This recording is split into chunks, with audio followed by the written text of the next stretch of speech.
வணக்கம். இன்றைக்கி நம்ம பார்க்க போகிற சமையல் ஒரு அருமையான லஞ்ச் பாக்ஸ்க்கெலாம் ஈஸியாக கொடுக்குற மாதிரி பன்னீர் பிரியாணி எப்படி செய்யலாங்கிறத பார்க்கலாம். இப்போ ஒரு மிக்ஸி ஜார் எடுத்துக்கலாம். இதை வந்து ஒரு 5-6 பீஸ் இஞ்சி சேர்த்துக்கலாம். அதே போல் ஒரு 4 பல் பூண்டு சேர்த்துக்கலாம். பெரிய பல்லாம் 4 சேர்த்துருக்கேன். கொஞ்சமாக ஒரு 5-6 முந்திரி பருப்பு சேர்த்துக்கலாம்.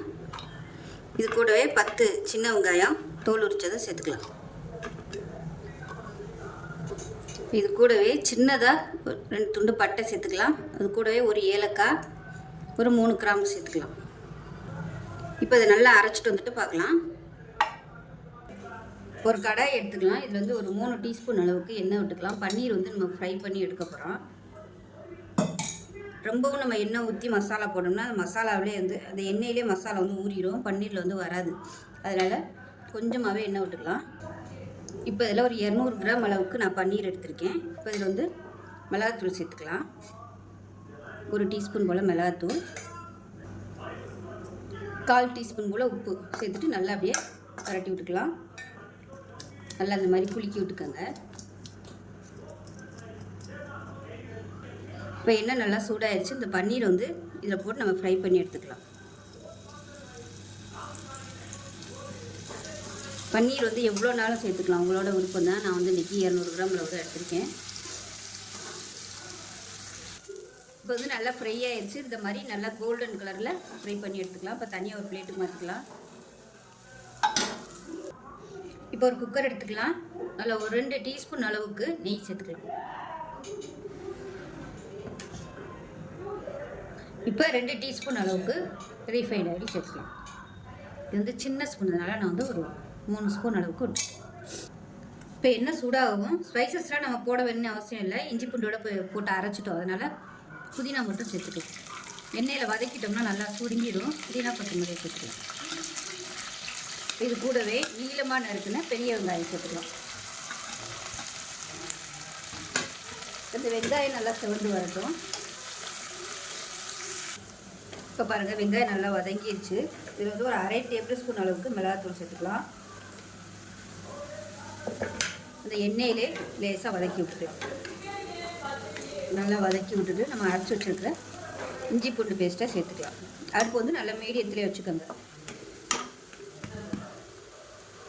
நல்லா வதங்கிடுச்சு. நம்ம அரைச்சி வச்சுருக்க இஞ்சி பூண்டு பேஸ்ட்டை சேர்த்துக்கலாம். இஞ்சி பூண்டு, வெங்காயம், பட்டை, கிராம்பு இதையும் சேர்த்து நல்லா வதக்கிக்கலாம். நல்லா எண்ணெய் பிடிச்சி வரணும். அடுப்பு மீடியத்தில் வச்சு வதக்கி விட்டுக்கோங்க. லைட்டாக அடிப்பிடிக்கிற மாதிரி இருந்துச்சுன்னா எண்ணெய் ஊற்றிக்கலாம். இப்படி இல்லைன்னா லைட்டாக தண்ணி ஊற்றிக்கோங்க.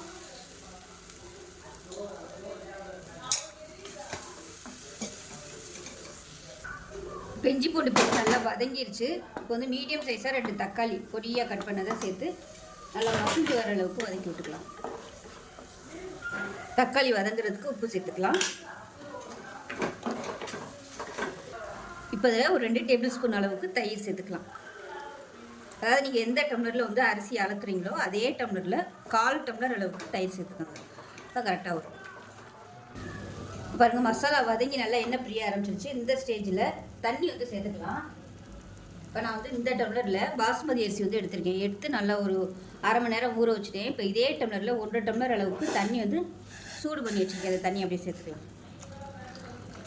நார்மலாக பச்சை தண்ணி ஊற்றுறத விட இந்த மாதிரி சுடுதண்ணி சேர்த்திங்கன்னா உங்களுக்கு டேஸ்ட்டு சூப்பராக வரும். ஏன்னா அந்த மசாலாலாம் நல்லா வதக்கி இருக்கும். சுடுதண்ணி ஊற்றினோம்னா அந்த ஹீட் வந்து நல்லா மெயின்டைன்ஸ் ஆகும். நல்லா கலந்து விட்டுட்டு இதில் வந்து உப்பு செக் பண்ணி பார்த்துக்கோங்க. உப்பு பத்தலைன்னா அப்போ சேர்த்துக்கலாம். உப்பு கம்மியாக இருக்குது, உப்பு கொஞ்சமாக சேர்த்துக்கலாம். இப்போ தண்ணி நல்லா கொதிக்குது. ஊற வச்சுருக்கிற அரிசி வந்து அப்படியே சேர்த்துக்கலாம். லைட்டாக மிக்ஸ் பண்ணி விட்டுக்கலாம். ரொம்ப போட்டு கிளற வேணாம். ஏன்னா அரிசி அதாவது ஊற வச்சுருக்கிறதுனால உடஞ்சிரும். லேசாக அப்படி கிளறி விட்டுக்கோங்க. அப்படி நீங்கள் மிக்ஸ் பண்ணுறதா இருந்தால் இந்த மாதிரி தான் மிக்ஸ் பண்ணணும். நார்மலாக பண்ணுற மாதிரி இப்படிலாம் போட்டு கிண்டக்கூடாது. அடியில் வந்து உட்காராத அளவுக்கு இந்த மாதிரி மிக்ஸ் பண்ணி விட்டுக்கோங்க. இப்போ இதில் ஒரு 1/2 முடி எலுமிச்சம்பழம் மட்டும் பிரிஞ்சு விட்டுக்கலாம். சின்ன பழமாக புளிப்புக்கு தகுந்தாப்பில் சேர்த்துக்கோங்க. டேஸ்ட் பண்ணி பார்த்துக்கோங்க. சின்ன பழத்தில் பாதி பழம் சேர்க்குறேன். ரொம்ப கசக்கி புளிய வேணாம், லைட்டாக பிரிஞ்சு விட்டிங்கன்னா போதும். இப்போ நல்லா கொதி வர ஆரம்பிச்சிச்சு. இந்த ஸ்டேஜில் நம்ம வறுத்து வச்சுருக்கிற பன்னீரை அப்படியே மேலாப்பில் சேர்த்துக்கலாம். நான் வந்து பெருசாகவே போட்டிருக்கேன். நீங்கள் வந்து இதை விட சின்னதாக கட் பண்ணி போடுறதுனால போட்டுக்கலாம். இன்னும் வந்து நீங்கள் 200 கிராம் அளவுக்கு கூட பன்னீர் சேர்த்துக்கலாம். இப்போ நல்லா கலந்துட்டு மூடி வச்சிடலாம். மூடி வச்சுட்டு விசில் போட்டுட்டு நல்லா எடுத்துட்டு மறுபடியும் விசில் போட்டுக்கோங்க. ஏன்னா அதில் உள்ள ஏர் போட்டுட்டு 2 விசில் விட்டுட்டு ஸ்டீம் போனதுக்கப்புறம் பார்க்கலாம். இப்போ பிரியாணி எப்படி இருக்குன்னு பார்க்கலாம். பாருங்கள், நல்லா சூப்பராக வந்துருச்சு. அதை வந்து மிக்ஸ் பண்ணி விட்டுக்கலாம். பாருங்கள், அடியில் பிடிக்கல, சூப்பராக வந்துருச்சு.